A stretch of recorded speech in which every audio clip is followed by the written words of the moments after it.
நீ மூன்றாவது முத்திரை குறித்து பேச வேண்டும் என்று கர்த்தர் உணர்த்தினார். மூன்றாவது முத்திரை 6ஆம் அதிகாரம் வெளிப்படுத்தின விசேஷம் 5-6 வசனங்களிலே சொல்லப்பட்டிருக்கிறது. இதுதான் அடுத்து வரக்கூடியது.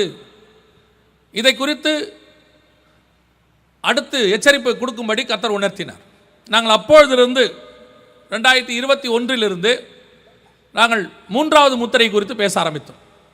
மூன்றாவது முத்திரை எதை குறித்து சொல்லுகிறது? இதைத்தான் இப்பொழுது நான் உங்களுக்கு சொல்லிவிட்டு கடந்து போக விரும்புகிறேன். நன்றாய் கவனியுங்கள். இது இப்பொழுது நம் கண்களுக்கு முன்பாக தொடங்கிவிட்டது. இதனுடைய உச்சநிலை எப்படி கொரோனா 2019 தொடங்குச்சு, 21, 22 உச்சநிலை அடைந்தது. 2023 மே மாதத்தில் முடிவுக்கு வந்ததாக எமர்ஜென்சி, அதாவது முடிவுனா எமர்ஜென்சி நீக்கப்பட்டது. வேர்ல்டு ஹெல்த் ஆர்கனைசேஷன் சொல்லுச்சு, கொரோனாவுடைய எமர்ஜென்சி முடிஞ்சிருச்சு, இனி கொரோனாவுக்கான எந்த டெஸ்ட்டும் தேவைப்படாது, நார்மலாக நீங்கள் ட்ராவல் பண்ணலாம் என்று. கரெக்டாக நல்லா கவனிச்சு பாருங்க. இந்த 3.5 வருஷம் இது இருந்திருக்கிறது. 2020, 21, 22, 23 மே மாதம் ஆரம்பித்தது. 2019 நவம்பர் டிசம்பர், சரியாக 3.5 வருஷம் எக்ஸாக்டாக. அது WHO ரிப்போர்ட்லேயே கொடுத்துருக்குறாங்க. 3.5 years. இந்த 3.5 yearsங்கிறதுக்கும் பைபிளில் உள்ள 3.5 yearsக்கும் சம்மந்தம் இல்லை. ஆனால் 3.5 years என்பது பைபிளில் உள்ளதான ஒரு கணக்கு தான். அநேக 3.5 வருஷங்கள் பைபிளில் இருக்கு. இந்த கொரோனாவுடைய 3.5 வருஷத்தை நான் அதோடு இணைக்க விரும்பவில்லை. ஆனால் ஒரு கோஇன்சிடென்ஸ், இதுவும் 3.5 வருஷம், இந்த வாதையும் 3.5 வருஷம் இருந்திருக்கிறது. கொரோனா 3.5 வருஷம் இருக்குன்னு பைபிளில் இருக்குதானா? இல்லை. பைபிளில் நிறைய 3.5 வருஷம் இருக்கு. ஆனால் என்ன ஆச்சரியம்னா இதுவும் 3.5 வருஷம் இருந்திருக்குது. பைபிளில் நிறைய 3.5 வருஷ வாதைகள் இருக்குது. 3.5 வருஷம் பஞ்சம் இருக்கும், எலியா காலத்தில் சொல்லப்பட்டிருக்கு. 3.5 வருஷம் சபையானது வனாந்தரத்துக்கு ஓடி போகும், வெளிப்படுத்தின விசேஷத்தில் இருக்கு. 3.5 வருஷம் சபையானது வனாந்தரத்தில் தனக்கு ஆயத்தம் பண்ணப்பட்ட இடத்துக்கு கொண்டு போகும், வெளிப்படுத்தின விசேஷத்தில் இருக்கு. 3.5 வருஷம் இயேசு ஊழியம் செய்தார், பைபிளில் இருக்கு. நிறைய 3.5 வருஷம் இருக்கு. நம்மளும் அதில் ஒரு 3.5 வருஷத்தை இப்போ பார்த்துருக்குறோம். 2வது முத்திரையை நாம் கடந்து போயிருக்கிறோம். ஆனால் நமக்கு இதில் எந்த உணர்வுமே இல்லை. உலகத்தை பொறுத்த வரைக்கும் அவர்களுக்கு அது ஒரு டிசீஸ், வைரஸ், அது கடந்து போச்சு. பெஸ்டிலன்சஸ் அது கடந்து போச்சு. இப்போ கொஞ்சம் அதோட சீரியஸ்னஸ் குறைஞ்சிருச்சு, அவங்கெல்லாம் நார்மலாக தொடங்கிட்டாங்க. ஆனால் சபையும் அதே மாதிரி தான் இருக்கு. அவங்க பயப்படும் போது சபை பயந்துச்சு, அவங்க நார்மலானோட சபையும் நார்மல் ஆயிடுச்சு. அப்போ சபைக்கும் உலகத்துக்கும் என்ன வித்தியாசம்? அப்புறம் ஏன் ஆண்டவர் இதை எழுதி நம்ம கையில் கொடுக்கணும்? அப்புறம் எதுக்கு வீட்டில் வேதாகமத்தை நம்ம வச்சிருக்கிறோம்? ஒன்றை மாத்திரம் நன்றாய் மனதில் வைத்துக் கொள்ளுங்கள். இயேசு தெளிவாய் சொல்லி இருக்கிறார், உங்களை நியாயம் தீர்க்க போகிறது ஒன்று உண்டு. என்ன தெரியுமா? உங்கள் வசனங்களே உங்களை நியாயம் தீர்க்க போகிறது. உங்க வீட்டில் இருக்கிற பைபிளே உங்களுக்கு எதிராக சாட்சி சொல்லும். உங்க பைபிளில் உள்ள வசனங்களே உங்களுக்கு எதிராக வந்து நிற்கும். காரணம், நீங்கள் அதை படிக்கவே இல்லை, தியானிக்கவே இல்லை. சபைக்கு வரும்போது பைபிள் இல்லாமல் வரக்கூடிய ஒரு பெரிய கூட்டத்தை இப்போதான் பார்க்குறோம். ஏப்பா பைபிள் எடுத்துகிட்டு வரல, உடனே செல்ஃபோன் எடுத்து கையில் வச்சுக்கிறது. இல்லை, ஃபோனில் இருக்கு. ஃபோனில் பைபிள் படிக்காதீங்கன்னு எத்தனையோ தடவை சொல்லிட்டோம். உடனே நீங்கள்லாம் பழமைவாதி, நீங்கள்லாம் வந்துட்டு இந்த டெக்னாலஜியெல்லாம் நீங்கள் வெறுக்கிறீங்க. டெக்னாலஜியை நாங்கள் வெறுக்கலை. டெக்னாலஜியில் எதை ஏற்றுக்கொள்ளணும், எதை ஏற்றுக்கொள்ளக்கூடாதுன்னு நமக்கு தெரியணும். தோட்டத்தில் நிறைய பழம் இருக்கும், எந்த பழத்தை சாப்பிடணும், எந்த பழத்தை சாப்பிடக்கூடாதுன்னு தெரியணும். எல்லா பழத்தையும் சாப்பிட்ற மாதிரி சாப்பிட்டா மரணம் வரும்னு பைபிள் சொல்லுது. அதே மாதிரி தான் டெக்னாலஜியில் எல்லா டெக்னாலஜியும் நல்லதில்லை. இப்போ ஒரு டெக்னாலஜி வந்திருக்கு, AI technology, artificial intelligence, deadly against to Bible. நான் சொல்லலை, உலகத்தான் பயப்படுறான் ஏஐ டெக்னாலஜியை பார்த்து. இது ஒரு நாள் உலகத்துக்கு எதிராக வந்து நிற்கும். ஏஐ டெக்னாலஜியை கண்ட்ரோல் பண்ணுங்க, நிறுத்துங்கன்றான். ஆனால் பைபிள் ஏற்கனவே இதெல்லாம் சொல்லி வச்சிருச்சு வரும்னு சொல்லி. அதனால் ஏஐ டெக்னாலஜி நம்ம சரின்னு சொல்லிட முடியுமா? அதே மாதிரி தான் ஒவ்வொன்றுக்கும் ஒவ்வொன்று இருக்கு. பைபிளை ஃபோனில் படிக்காமல் இருப்பது நல்லது. காரணம் என்ன தெரியுமா? உங்கள் ஃபோனில் நீங்கள் பைபிள் மட்டும் வச்சில்ல, பைபிளோட வாட்ஸ்அப்பையும் வச்சுருக்கிறீங்க, ஃபேஸ்புக்கையும் வச்சுருக்கிறீங்க, மற்ற சோஷியல் மீடியாவும் வச்சுருக்கிறீங்க. நீங்கள் பைபிள் தான் பார்த்துட்ருப்பீங்க, நோட்டிஃபிகேஷனில் வாட்ஸ்அப்பில் மெசேஜ் வரும். அப்படியே அது உள்ள ஒரு ரவுண்டு போயிட்டு வருவீங்க, பார்த்துட்டே இருப்பீங்க. ஃபேஸ்புக்கில் ஒரு நோட்டிஃபிகேஷன் வரும், அது உள்ள ஒரு ரவுண்டு போயிட்டு வருவீங்க. அதுக்கு தான் உங்களை மொபைலில் பார்க்க வேணான்னு சொல்கிறோம். கூடவே அப்படியே வேறு என்ன இருக்குன்னு போய் பார்த்துட்டு வந்துடுவீங்க ஆப்புக்குள்ளே போயிட்டு. ஆனால் பைபிளில் நீங்கள் பிரிண்டட் வெர்ஷனை வாசிச்சிங்கன்னா அதை மட்டும்தான் வாசிப்பீங்க, வேறு எதையும் வாசிக்க வழி இல்லை. அதுக்கு தான் சொல்கிறோம், எது டெக்னாலஜியில் நாங்கள் மொபைல் வேணாம்னு சொல்லலை, மொபைலில் பைபிள் படிக்க வேணாம்னு தான் சொல்கிறோம். இல்லை நான் ரொம்ப பைபிள் படிக்கணும், வேறு வழியே இல்லைன்னா எங்கேயா ட்ராவல் பண்ணும்போது போய் மொபைலில் எடுத்துகிட்டு படிச்சுட்டு போங்க. ஆனால் சர்ச்சுக்கு வரும்போது பைபிளை கையில் தூக்கிட்டு வாங்க, அதை வெக்கப்படாதீங்க. கருப்பு கொட்டு எப்படி வக்கீலுக்கு ஒரு கௌரவமோ அதே மாதிரி தான் நமக்கு பைபிள் என்பது ஒரு கௌரவமான விஷயம். கையில் வச்சிருக்கிறது ஒரு ஆசீர்வாதம், அதை கையில் வச்சிருக்கிறதே ஒரு சந்தோஷம். இன்றைக்கி இருக்கிற யங்ஸ்டர்ஸுக்கு சொல்லிக் கொடுங்க. அவங்கெல்லாம் இன்றைக்கி வெறும் ஃபோன்லையே தூக்கிட்டு வராங்க. அதனுடைய விளைவு என்ன? நாளைக்கு இந்த வசனமே உங்களை நியாயம் தீர்க்க போது ஒரு இடத்துல வந்து நீங்கள் படிக்காததுனால. இப்பொழுது 3வது முத்திரை கருப்பு கலர் குதிரை குறித்து ஆண்டவர் அங்கே பேசியிருக்கிறார். அதில் வசனம் தெளிவாய் சொல்லுகிறது. 5வது வசனம், அவன் ஒரு தராசை பிடித்திருந்தான். அடுத்து வசனம் சொல்லுது, ஒரு பணத்திற்கு 1 படி கோதுமை என்றும் 1 பணத்திற்கு 3 படி வார்கோதுமை என்றும் எண்ணெயையும் திராட்சரசத்தையும் சேதப்படுத்தாதே என்று 4 ஜீவன்கள் மத்தியிலிருந்து உண்டான சத்தத்தை கேட்டேன். இந்த வசனம் நல்லா கவனிங்க. இப்போ நம்ம எக்ஸ்பிளைன் பண்ண போகிறோம், பார்த்துட்டு முடிக்க போகிறோம். ஆனால் இந்த வசனம் 1900 வருஷத்துக்கு முன்னாடி பைபிளில் இருக்கு. பத்மு தீவில் யோவானுக்கு வெளிப்படுத்தப்பட்டது. அது உங்கள் எல்லாருக்கும் நல்லா தெரியும். அன்னைக்கு சொன்ன வசனம் இன்னைக்கு கிபி 2023 எப்படி நிறைவேறுகிறது என்பதை கவனிங்க.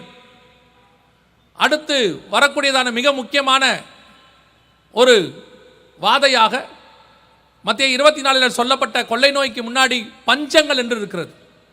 அதனுடைய நிறைவேறுதல் தான் 3வது முத்திரை.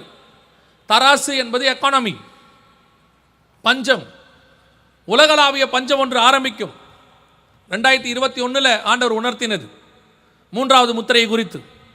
மத்திய 24 சொன்ன பஞ்சத்தை குறித்து அங்கே ஆண்டவர் விவரமாக சொல்லியிருக்கிறார், அடையாளமாக சொல்லியிருக்கிறார். பஞ்சம் என்று 24 சொல்லிவிட்டு அதனுடைய விளக்கத்தை 6ஆம் அதிகாரம் வெளிப்படுத்தின விசேஷம் 5-6 வசனத்தில் சொல்லுகிறார். தராசை பிடித்திருப்பான், எக்கானமி டவுன். தராசு என்பது உங்கள் எல்லாருக்கும் தெரியும், வியாபாரத்திற்கான அடையாளம், வியாபாரத்தினுடைய வீழ்ச்சி. அது எந்த அளவுக்கு பாதிக்குமாம், எல்லா உணவுப் பொருளையும் பாதிக்குமாம். அதில் பர்டிகுலராக பைபிள் குறிப்பிட்டு சொல்லக்கூடிய முதலாவது பாதிக்கப்படுகிற பொருள் எதுவென்றால் கோதுமையை குறித்து சொல்லுகிறது. 1 பணத்திற்கு 1 படி கோதுமை என்றும் 1 பணத்திற்கு 3 படி வார்கோதுமை என்றும். 1 பணத்துக்கு 1 படி கோதுமைனா எவ்வளோங்க? பைபிள் காலத்தில் 1 பணங்கிறது எவ்வளோன்னு நீங்கள் தெரிஞ்சுக்கணும். என்ன வேணா, 5000 பேருக்கு ஆகாரம் இல்லாத நிலை ஒன்று உருவாகிறது. சீஷர்கள் இயேசுவினிடத்தில் வருகிறார்கள். அப்போ கேட்கும்போது இயேசு சொல்லுகிறார், நீங்களே கொடுங்கள். உடனே சீஷர்கள் சொன்னார்கள், 200 பணம் ஆகுமே. 5000 பேர் மினிமம். ஏன்னா அன்றைக்கி எவ்வளோ பேர் வந்திருக்கிறாங்கன்னா 5000 புருஷர்கள்னு இருக்கு, ஆண்கள் மாத்திரம் 5000 பேர். மேபி பெண்கள் குழந்தைகள் சேர்த்து இன்னொரு 5000 சொன்னால் கூட ஒரு 10,000 பேர் வந்திருந்தா கூட 10,000 பேருக்கு அன்றைக்கி சாப்பாடு போகிறதுக்கு 200 பணம் ஆகும் என்று இருக்கிறது. அப்படின்னா ஒரு சின்ன கணக்கு நீங்கள் போட்டு பார்த்துக்குங்க. 200 பணத்திற்கு 10,000 பேர் சாப்பிட்லான்னா 100 பணத்துக்கு 5000 பேர் சாப்பிட்லாம். 1 பணத்திற்கு 500 பேர்கிட்ட சாப்பிட்லாம், 50 பேர்கிட்ட சாப்பிட்லாம். இந்த 50 பேருடைய சாப்பாடு தான் 1 பணம். அப்படின்னா 1 பணத்திற்கு 1 படி கோதுமை அப்படின்னா என்ன அர்த்தம்னா 50 பேர் சாப்பிட்ற சாப்பாடினுடைய அளவு. இன்றைக்கி குறைஞ்சபட்சம் ஒரு ஆளுக்கு 50 ரூபான்னு சாப்பாடு வச்சா கூட 50 பேர்னா 2500 ஆச்சு. ஒரு படி கோதுமை விலை 2500 இன்றைக்கி கணக்குக்கு நான் ஒரு அப்ராக்சிமேட்டாக சொல்கிறேன். அந்த அளவுக்கு குறைஞ்சபட்சம் நான் சொல்கிறது, அந்த அளவுக்கு காஸ்ட்லியாக இருக்குமா அன்னைக்கு கோதுமை. 2000 வருஷத்துக்கு முன்னாடி பைபிள் சொல்லுது. இந்த 3வது முத்திரை தொடங்கின உடனே உலகளாவிய பஞ்சம் ஆரம்பித்தது. மடகஸ்கர் பகுதியில், ஹைத்தியிலெல்லாம் பஞ்சம் உச்சநிலையை அடைய தொடங்கியது. உலக சுகாதார மையம், மன்னிக்கணும், ஐநா சபை மிக முக்கியமான ஒரு வீடியோவை வெளியிட்டார்கள். 4 வருஷத்துக்கு முன்னாடி 2018 கொள்ளை நோய் வரப்போதுன்னு சொன்ன அவர்கள் தான் 2022 ஒரு வீடியோ வெளியிட்டார்கள். நன்றாய் கவனிங்கள். இந்த வீடியோவில் அவங்க எப்படி கொள்ளை நோய்க்கு ஒரு முன்னெச்சரிக்கையாக ஒரு வீடியோ வெளியிட்டார்களோ அதே போல ஒரு வீடியோ கவனியுங்கள். பாகிஸ்தான் உணவு தட்டுப்பாட்டால் உலகம் பேரழிவை சந்திக்கும் என்று ஐநா பொதுச் செயலாளர் அன்டோனியோ குட்டரஸ் எச்சரிக்கை விடுத்துள்ளார். ஜெர்மன் தலைநகர் பெர்லினில் பணக்கார மற்றும் வளரும் நாடுகளைச் சேர்ந்த அதிகாரிகள் பங்கேற்ற கூட்டம் நடந்தது.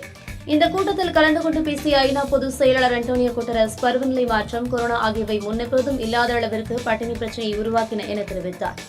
உணவு கிடைக்காத பிரச்சினை உலக அளவில் உணவு தட்டுப்பாடாக மாறும் என்றும், உணவு தட்டுப்பாட்டால் உலகம் பேரழிவை சந்திக்கும் எனவும் எச்சரித்தார். அதனை சமாளிக்க ஐநா அதிகாரிகள் சமாதான நடவடிக்கையை மேற்கொண்டு வருகிறார்கள் எனவும் தெரிவித்தார். ரெண்டு காரியமூர்த்தியும் கவனித்து பார்த்தீங்கன்னா, அந்த வீடியோ இந்த வீடியோவும் பார்த்தீங்கன்னா, அவங்க கொடுத்துருக்கிற அறிவிப்பில் விஷயந்தான் வேற ஒழிய அவங்க சொல்கிற டோன் ஒரே டோன். அதில் கொள்ளை நோய், இதில் பஞ்சம், உலகம் மிகப்பெரிய பேரழிவை சந்திக்கும், இதுவரைக்கும் உலகம் கண்டிராத அளவுக்கு உயிர் சேதம் ஏற்படும், இதை சமாளிக்க நடவடிக்கை எடுக்க வேண்டும். ரெண்டுத்துக்கும் இது காமனாக இருக்கும். ஆனால் அதில் கொள்ளை நோயின்னு இருக்கும், இதில் பஞ்சம்னு இருக்கும். அதில் மருத்துவர்களை மருந்து தயாரிக்க சொன்னாங்க, இதில் பணக்கார நாடுகளை இதில் பாதுகாக்க சொன்னாங்க. ரெண்டும் ஒரே தான். ஆனால் ரெண்டுத்துக்கும் நடுவில் கேப்பு 4 வருஷம். நாங்கள் தான் எடுத்து அடுத்தடுத்து வச்சுருக்கிறோம். ரெண்டு வீடியோவும் 4 வருஷம் இடைவெளியில் வந்தது.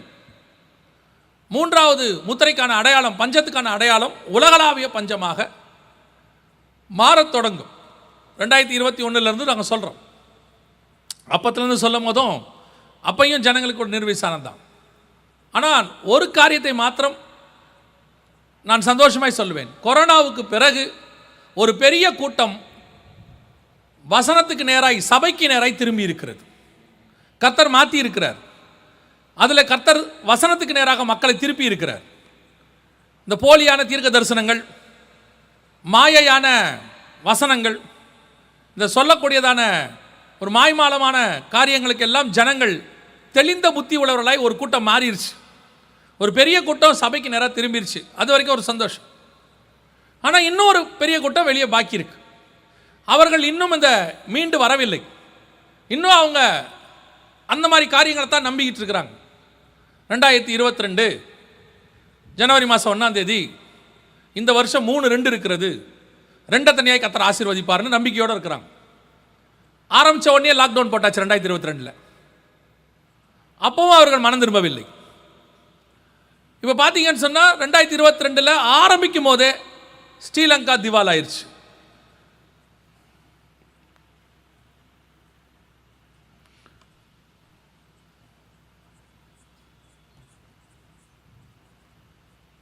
ஸ்ரீலங்கா திவால் ஆயிடுச்சு, உணவு பஞ்சம் ஆயிடுச்சு. உங்களுக்கு தெரியும், அங்கே பேங்க் திவாலானது. அதை ஒட்டி மிகப்பெரிய அளவில் எல்லா காரியங்களும் நடைபெற்றது. அந்த காலகட்டத்தில் அவர்கள் பட்ட பாடு ரொம்ப அதிகம். 1 லிட்டர் பெட்ரோலுக்கு பல மணி நேரங்கள் அவர்கள் ரோட்டில் நிற்க வேண்டிய நிலைமை. 1 கிலோ பால் மாவு வாங்கிறதுக்கு அவர்கள் பட்ட கஷ்டம் எல்லாம் இருந்தது. அப்போ தான் கொஞ்சம் சீரியஸ்னஸ் நமக்கு வர ஆரம்பிச்சிச்சு. ஏன்னா பக்கத்து நாடு பாதிக்க ஆரம்பித்தோடனே அதை ஒட்டி பாகிஸ்தான் 6ஆம் அதிகாரம் 6ஆம் வசனம் துல்லியமாக பாகிஸ்தானில் பஞ்சம் வரபோது நம் கண்களுக்கு முன்பாக தெரிஞ்சிச்சு அந்த வசனம் எப்படி இருக்கும் அப்படின்னு. ஏன்னா 1 கிலோ கோதுமை மாவு பாகிஸ்தானில் 1500 ரூபாய்க்கு விற்றது. ஒரு பணத்திற்கு 1 படி கோதுமை என்றும். பாகிஸ்தானில் கடுமையான உணவு பஞ்சம் நிலவி வரும் நிலையில் கோதுமை மாவு வாங்க முயன்ற போது கூட்ட நெரிசலில் சிக்கி 4 பேர் உயிரிழந்த சம்பவம் அதிர்ச்சியை ஏற்படுத்தியுள்ளது. பாகிஸ்தானின் பொருளாதார நெருக்கடியால் அத்தியாவசிய பொருட்களின் விலைகள் விண்ணை தொட்டுள்ளன. குறிப்பாக பாகிஸ்தான் மக்கள் உணவின் முக்கிய அங்கமான கோதுமைக்கு கடுமையான தட்டுப்பாடு ஏற்பட்டுள்ளது. 1 கிலோ கோதுமை மாவு 1500 ரூபாய் வரை விற்கப்படுகிறது. அதே அளவுக்கு இப்போ போயிட்டு இருக்கு உலகளாவிய. பாகிஸ்தான் கவனிங்க, உலகளாவிய இந்த பஞ்சம் அப்படியே விஸ்தாரமாகிட்டே போகுது. பாகிஸ்தான்லேருந்து அப்படியே ஒவ்வொரு நாடாக, லெபனான் பேங்க் திவாலாச்சு. இப்படி ஐரோப்பா நாடுகளில் கோதுமை தட்டுப்பாடு வர தொடங்குச்சு. 2021 லாஸ்ட்டில் ரஷ்யா உக்ரைன் வார் ஸ்டார்ட் ஆச்சு. உக்ரைன் தான் உலகத்திலே கோதுமை தயாரிக்கிற நம்பர் 1, ரஷ்யா நம்பர் 2. இவங்க 2 பேரும் சண்டை போட்ட உடனே உக்ரைனில் கோதுமை உற்பத்தி நின்றுச்சு. ரஷ்யா கோதுமை உற்பத்தியை ஸ்டாப் பண்ணிருச்சு, யாருக்கும் ஏற்றுமதி பண்ண மாட்டேன்னு சொல்லிடுச்சு. 3வது பெரிய நாடு இந்தியா. இந்தியா சொல்லிச்சு கோதுமை எங்களுக்கே பத்தாது, நாங்களும் ஏற்றுமதி பண்ண மாட்டோம்னு சொல்லிட்டாங்க. இன்னை வரைக்கும் கோதுமை ஏற்றுமதி இந்தியாவில் தடை செய்யப்பட்டிருக்கு. இப்படி கோதுமை தட்டுப்பாடு பைபிளில் சொன்ன மாதிரியே துல்லியமாக ஒரு பணத்திற்கு ஒரு படி கோதுமை என்றும் ஒரு பணத்திற்கு 3 படி வார்கோதுமை என்றும் மிக துல்லியமாக அந்த முதல் பகுதி வேத வசனம் நிறைவேற தொடங்கிச்சு. 2022, 2023களில் இந்த பஞ்சம் தான் போயிட்டே இருக்குது. அடுத்த பஞ்சங்கள் விஸ்தாரமாகிட்டே போகுது. இதில் 2 முக்கியமான சம்பவம் நடந்தது. இதில் சிலிகான் வேலி பேங்க் என்று சொல்லக்கூடிய அமெரிக்காவினுடைய SVB இந்த 2023 ஜனவரியில் கொலாப்ஸ் ஆச்சு. கொலாப்ஸ் ஆன உடனே சிலிகான் வேலி பேங்க் கொலாப்ஸ்ட். இங்கே இருக்கு பாருங்க. கிட்டத்தட்ட அதை ஒட்டி 10 பேங்க்ஸ் கொலாப்ஸ் ஆக தொடங்க உலக பொருளாதாரம் கொஞ்சம் கொஞ்சமாக வீழ்ச்சி அடைய தொடங்கியது. ஏற்கனவே நாம் எதிர்பார்த்தபடி அமெரிக்காவினுடைய வீழ்ச்சி கொஞ்சம் கொஞ்சமாக ஆரம்பிக்க வேண்டும். அப்படியே ஆரம்பித்து அடுத்த வல்லரசு உருவாகணும். நிறைய பேருக்கு இதில் என்ன ஒரு சின்ன வருத்தம் அப்படின்னா, அமெரிக்காவுடைய வீழ்ச்சிக்கு நாம் சொன்னதான் காரணம்னு நினச்சிக்கிறாங்க. நாம் எங்கே சொல்கிறதுக்கும் அமெரிக்கா விழுறதுக்கும் என்ன சம்மந்தம்? பைபிளில் உள்ளது. இவர் நெகட்டிவாகவே பேசுகிறாரு. நான் நெகட்டிவாக பேசினா அமெரிக்கா விழுந்துருமா? நான் தீர்க்கதரிசியும் இல்லை, தீர்க்கதரிசியின் புத்திரனும் இல்லை. பைபிளில் உள்ளதை சொல்கிறோம், அவ்வளோதான். அடுத்த வல்லரசு எழும்பணும், அப்போ முந்தின வல்லரசு இறங்கணும், அவ்வளோதான். எப்பேற்பட்ட பாபிலோன் சாம்ராஜ்யமாக இருந்தாலும் கீழே இறங்கணும். 70% உலகத்தை ஆண்ட அலெக்சாண்ட்ரா இருந்தாலும் கீழே இறங்கணும். சூரியன் அஸ்தமிக்காத சாம்ராஜ்யம் என்று சொல்லப்பட்ட ஆங்கிலேய சாம்ராஜ்யமும் கீழே இறங்கணும். எப்பேற்பட்டவர்களும் கீழே இறங்கத்தான் வேணும். காரணம், ராஜாக்களை தள்ளி ராஜாக்களை உருவாக்குறவர் கர்த்தர். இன்னைக்கும் கர்த்தர் தான் உருவாக்குறார். அப்பேற்பட்ட உலக சாம்ராஜ்யத்தை அரசாண்ட அமெரிக்கா 90 வருஷம் கீழே இறங்கியாச்சு, முடிஞ்சு. இன்னைக்கு ஜூன் 1ஆம் தேதியிலிருந்து அவங்களோட ரெசிஷன் பெரிய லெவலில் போயிடுச்சு. சிலிகான் வேலி பேங்க் விழுந்ததுலேருந்து கொஞ்சம் கொஞ்சமாக இல்லை அமெரிக்கா மீண்டு வந்துடும், இல்லைல்ல அதெல்லாம் வந்துடும், சரியாயிரும், கரெக்டாயிரும், இப்படி என்னென்னமோ சொன்னாங்க. ஆனால் முடிவு இன்னைக்கு இப்போ கொடுத்துருக்குறாங்க. அமெரிக்காவுடைய வீழ்ச்சி எந்த அளவுக்கு போயிட்டு இருக்குதுன்னு சொல்லி இலங்கை பாகிஸ்தான் வரிசையில் அமெரிக்காவா? அதிர்ச்சி, ஆனால் உண்மை. இதெல்லாம் டிவியில் வந்த நியூஸ், நான் சொல்றது இல்லை. வரக்கூடிய செய்தியை வேதாகமத்தோடு கூட ஒப்பிட்டு உங்களுக்கு சொல்லுகிறோம், அவ்வளோதான். உலகளாவிய மிக மோசமான கண்டிஷன். அன்றாட அரசியல் செலவுகளுக்கு அமெரிக்காவில் பணம் இல்லையா, அந்த அளவுக்கு போயிட்டு இருக்குது. 32 ட்ரில்லியன் கடனில் அவர்கள் இருக்கிறார்கள், டாலர் கடனில் இருக்கிறார்கள், மீட்க முடியாத கடன். இன்னைக்கு அவங்க கீழே இறங்க தொடங்கி இருக்கிறார். ஒரு பணத்திற்கு ஒரு படி கோதுமை உலகளாவிய பஞ்சமாக மாறிவிட்டது. இன்னைக்கு அமெரிக்காவோட வீழ்ச்சிக்கு அப்புறம் இன்னும் வேகமாக இருக்கும். ஏன்னா இவங்க தான் உலக பொருளாதாரத்தை நிர்ணயிக்கிறவங்க. இவங்களே விழுந்துட்டாங்க. இதுக்கப்புறம் உலகம் இன்னும் மோசமான பஞ்சத்துக்கு தான் போகும். ஆனால் அதில் ஒரு பெரிய ஆச்சரியம் என்ன பாருங்க, அதே 6ஆம் வசனத்தில் ஆண்டவர் திருப்பி அந்த வசனத்தினுடைய 2வது பகுதியில் சொல்றாரு, ஒரு பணத்திற்கு ஒரு படி கோதுமை என்றும் ஒரு பணத்துக்கு 3 படி வார்கோதுமை என்றும் எண்ணெயையும் திராட்சரசத்தையும் சேதப்படுத்தாதே என்று. இந்த தீர்க்க தரிசனம் எல்லாம் எவ்வளவு துல்லியமா பாருங்க. 1900 வருஷத்துக்கு முன்னாடி பைபிள் சொல்லுது, எண்ணெயும் திராட்சரசமும் சேதப்படாது. இன்னைக்கு உலகத்தின் பொருளாதாரத்தை நிர்ணயிக்கக்கூடிய நம்பர் 1 பொருள் எது என்று கேட்டால் எண்ணெய், கச்சா எண்ணெய். கச்சா எண்ணெயை பேஸ் பண்ணி தான் உலக பொருளாதாரம். உங்களுக்கு சாதாரணமாக சொன்னால் உங்களுக்கே தெரியும், டீசல் விலை ஏறினா எல்லா பொருளும் ஏறும், டீசல் விலை இறங்கினா எல்லா பொருளும் விலை இறங்கும். இது பேசிக், நமக்கு தெரிஞ்சது. எண்ணெயை பேஸ் பண்ணி தான் உலக பொருளாதாரம். ஆனால் இந்த ஒரு நிலை எப்போ வந்தது தெரியுமா? 1930களுக்கு மேலே. ஏன்னா 1931 தான் சவுதி அரேபியாவில் எண்ணெய் இருக்கிறத கண்டுபிடிச்சாங்க. 1936 4லிருந்து 36க்குள்ளே தான் முதலாக எண்ணெயை எடுக்கப்பட்டது. கச்சா எண்ணெய் தோண்டி எடுக்கப்பட்டது. அதுக்கப்புறம் தான் எண்ணெய் உலகத்தினுடைய மைய பொருளாக மாறுச்சு. ஆனால் 1900 வருஷத்துக்கு முன்னாடி பைபிள் சொல்லுது, கடைசி காலத்தில் கோதுமை தட்டுப்பாடு இருக்கிற காலத்தில் எண்ணெய் சேதப்படாமல் இருக்கும். இன்னைக்கும் எண்ணெய் உலகத்தின் பொருளாதாரத்தை நிர்ணயிக்குது. இன்னைக்கும் $100, $105, $110 இருக்கு. இன்னைக்கும் எண்ணெய் இருக்கு. அவங்க தான் எடுக்கிறத குறைச்சிருக்கிறாங்க. ஓபெக்னு சொல்லக்கூடிய ஆயில் ப்ரொடியூசர்ஸ் கண்ட்ரிஸ் இருக்கிறாங்க. இவங்க தான் அதை குறைச்சி வச்சிருக்கிறாங்க. மற்றபடி எண்ணெய் இருக்கு, ஆனால் கோதுமை உற்பத்தி இல்லை, உக்ரைனில் நின்றுச்சு. ஆனால் எண்ணெய் இன்னும் டிக் பண்ணி எடுக்கிறாங்க. எத்தனை துல்லியமான தீர்க்க தரிசனம் பாருங்க. இதெல்லாம் வேதாகமத்தில் சொல்லப்பட்டது, பரிசுத்த வேதாகமத்தில் இருக்கு. சொன்னது நம்ம ஆண்டவர். இத்தனை துல்லியமாய் தீர்க்க தரிசனத்தை சொன்ன தேவனும் இத்தனை துல்லியமாய் தீர்க்க தரிசனத்தை உடைய புத்தகமும் இயேசு கிறிஸ்துவும் பரிசுத்த வேதாகமமே அன்றி உலகத்தில் வேறு ஒன்றும் கிடையாது. அது நம்முடைய ஆண்டவர் சொன்னது மட்டும்தான். அந்த தேவன் நம்முடைய தேவனாய் இருக்கிறார். இதை கையில் வச்சிருக்கிற நம்ம எவ்வளவு பெருமைப்படணும், சந்தோஷப்படணும். ஆனால் அதை நம்ம வாசிக்கவே இல்லையே. பொய்யை கையில் வச்சுக்கிட்டு இருக்கிறவங்களாம் தைரியமாக பேசுகிறாங்க. உண்மையை கையில் வச்சுக்கிட்டு இருக்கிற நீங்கள் பயந்து இருக்கிறீங்க. நல்லா தெரிஞ்சுக்கொள்ளுங்க, நம்முடைய ஆண்டவர் மகத்துவங்களை எழுதி நம்ம கையில் கொடுத்திருக்கிறார்.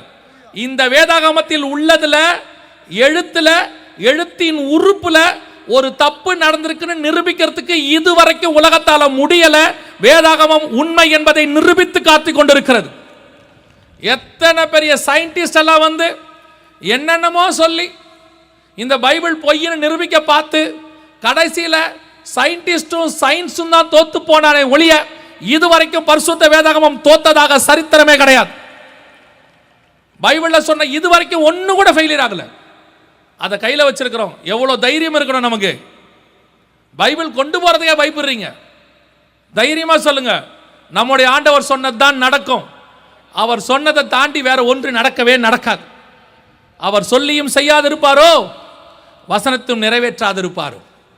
ஆண்டவர் சொன்னபடி 3வது முத்திரையின் காலம் போய்கொண்டிருக்கிறது. இந்த ரிசெஷன், அதாவது இந்த பஞ்சம், இந்த வியாபாரத்தினுடைய வீழ்ச்சி இன்னும் சில மாசங்கள் பெரிய அளவில் போகும். இது 2021 ஸ்டார்ட் ஆயிருச்சு. இப்பவும் சொல்றேன், 2021 ஸ்டார்ட் ஆயிருச்சு. அப்பவே உலக சுகாதார மையம் இதை பற்றி UN இதை பற்றி அப்பயே சொல்லிட்டாங்க. இப்போ கொஞ்சம் கொஞ்சமாக அது பாதிப்பு விஸ்தாரமாய் கொண்டே போகுது. இனி பல நாடுகளுக்கு இது பரவும். உலகளாவிய பஞ்சமாய் மாறும். உலகளாவிய பஞ்சம் உணவு பற்றாக்குறையாய் மாறும். உணவு பற்றாக்குறை நல்லா தெரிஞ்சுக்கோங்க. பணம் இருக்காதுன்னு அர்த்தம் இல்லை. கொரோனா வந்தபோது லாக்டவுன் அனௌன்ஸ் பண்ண உடனே நம்ம எல்லார் கையிலையும் பணம் இருந்துச்சு, கார்டில் பணம் இருந்துச்சு. வேக வேகமாக கடைக்கு ஓடி கடை மூடுறதுக்குள்ளே எல்லையா வாங்கிடலான்னு போனால் கையில் பணம் இருந்தது, ஆனால் கடையில் என்ன இல்லை, பொருள் இல்லை. இதுக்கு பேர் தான் உணவு பற்றாக்குறை, பஞ்சம். ஒரு காலகட்டம் வரைக்கும் இனி அப்படி தான் இருக்கும். பணம் இருக்கும், ஆனால் வாங்கிறதுக்கு பொருள் இருக்காது. உலகளாவிய பஞ்சம் இப்பொழுது அடுத்த லெவலில் வரும். சரி, இந்த பஞ்சம் உண்மையா? இதெல்லாம் உண்மையா? இப்படி நடக்கிறதே உலக சுகாதார மையம் சொல்லியிருக்கு. இந்த ஸ்டாட்டிஸ்டிக்ஸ் எல்லாம் எடுத்து காட்டுறோம், எல்லாமே கரெக்டாக இருக்குது. இது உண்மைதானா அப்படின்னா ஒரு சுவாரஸ்யமான ஒரு ப்ரூஃபை நான் உங்களுக்கு காட்ட விரும்புகிறேன். என்னன்னு கேட்டால், 2019 கோவிட் வந்தது உங்கள் எல்லாருக்கும் தெரியும். ஆனால் 2015 அப்படி ஒரு நோய் வரப்போகுதுன்னு சொல்லி ஒரு சுவாச கோளாறு உள்ளதான ஒரு ஆபத்து பூமிக்கு வரப்போகுதுன்னு பில்கேட்ஸ் சொன்னார். உலக பணக்காரர். அவர் ப்ராஃபட் கிடையாது, நல்லா தெரிஞ்சுக்கொள்ளுங்க. அவர் ப்ராஃபட் கிடையாது, தீர்க்கதரிசி கிடையாது. அவர்கிட்ட கேட்டாங்க, எதை வச்சு இப்படி சொன்னீங்கன்னு சொன்னபோது, நாங்கள் உலகம் முழுக்க ஆராய்ச்சி பண்ணும்போது ஒரு வியாதி பரவுவதை பார்க்குறோம். அவர் என்னென்னமோ கதை சொன்னார். ஆனால் 4 வருஷத்துக்கு முன்னாடியே சொல்லிட்டார், இப்படி ஒன்று வரப்போகுது அப்படின்னு சொல்லிட்டு. சொன்னது மாத்திரமல்ல, தன்னுடைய பணத்தில் மேஜர் பார்ட்டை மருந்து தயாரிக்கிற கம்பெனிகள் மேலே இன்வெஸ்ட் பண்ணார். கேவி ஃபவுண்டேஷன்ஸ் பண்ணார். அதை பண்ணி அந்த பணத்தை அதில் இன்வெஸ்ட் பண்ணி இப்போ நீங்கள் யூஸ் பண்ணக்கூடிய உலகளாவிய மருந்துகளில் மிக முக்கியமான மருந்துகள் அவங்க தயாரித்தது தான். 2ஓ 3ஓ இருக்கிறது. இப்போது ஒரு டோஸ் கொரோனாவுக்கு நீங்கள் போனோன்னா $35 அமெரிக்க டாலர். 2 டோஸ் போனோன்னா $70. அப்போ யோசிச்சு பாருங்கள், எத்தனை கோடி டோஸ் போடப்பட்டது, பில்கேட்ஸ் எவ்வளோ சம்பாரிச்சிருப்பாருன்னு பாருங்கள். இவர் வந்து மைக்ரோசாஃப்டில் இருந்தவர், அதில் வித்ட்ரா பண்ணி வந்து தான் இதில் வந்தார். எதுக்கு இதை உங்களுக்கு சொன்னேன்னா, கொரோனா வரத்துக்கு முன்னாடி 4 வருஷத்துக்கு முன்னாடியே பில்கேட்ஸ் இந்த வேலையை செஞ்சார். இப்போ பில்கேட்ஸ் என்ன செய்கிறாரு, அதான் ரொம்ப முக்கியம். அது ஒரு வகையான ப்ரூஃப் நமக்கு.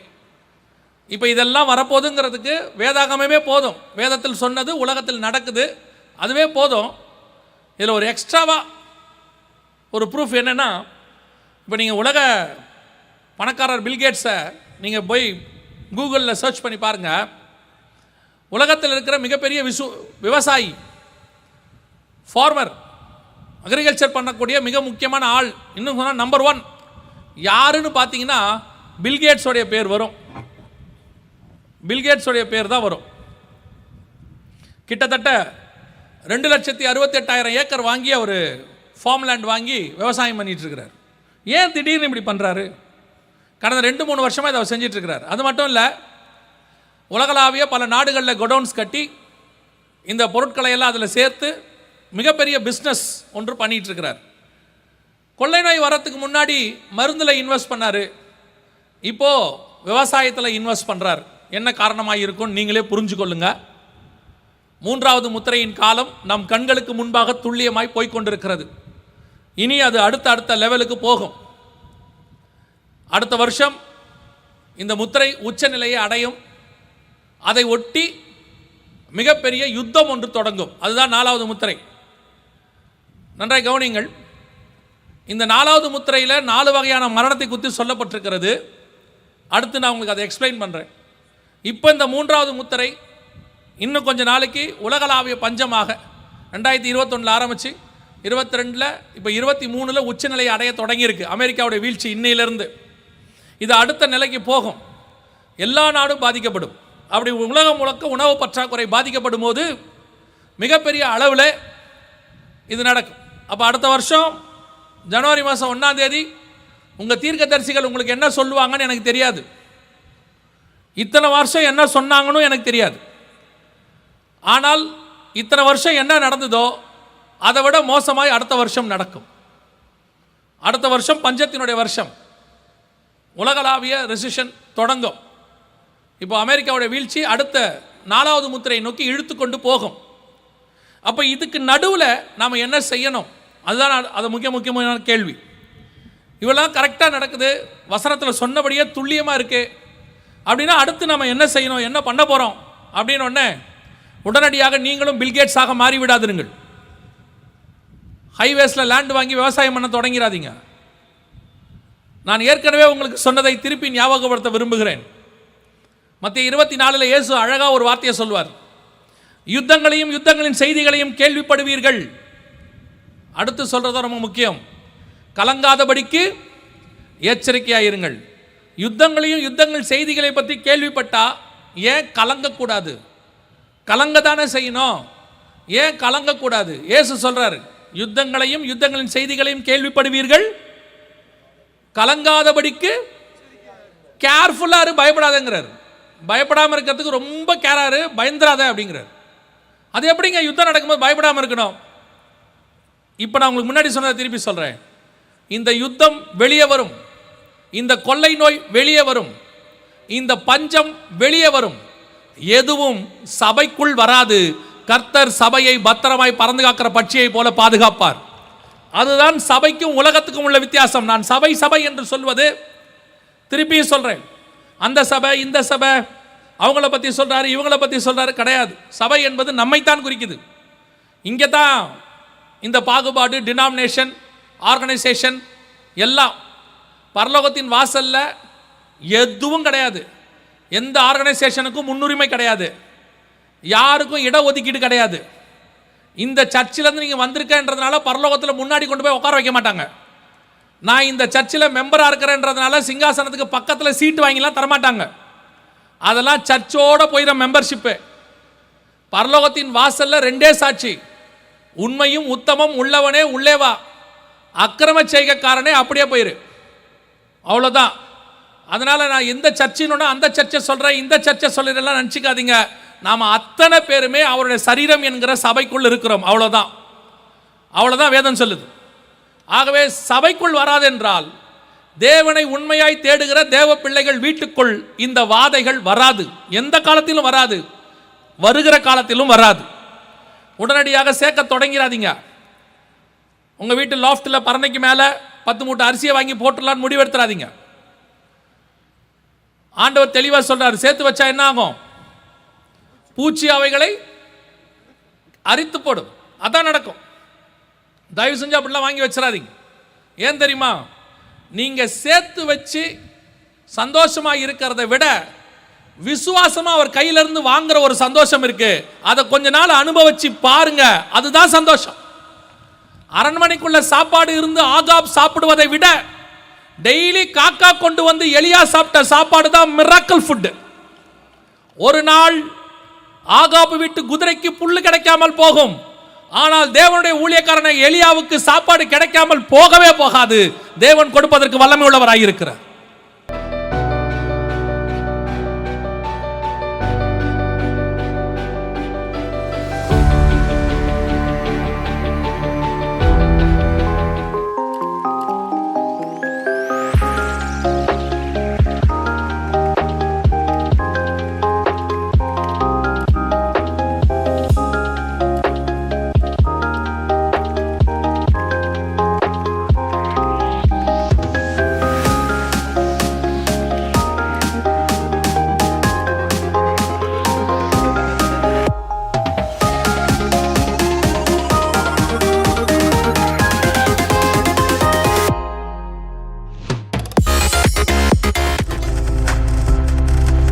நீங்கள் பார்த்து கொண்டிருப்பது உங்கள் ஜாய் டிவி. உங்கள் துக்கம் சந்தோஷமாய் மாறும்.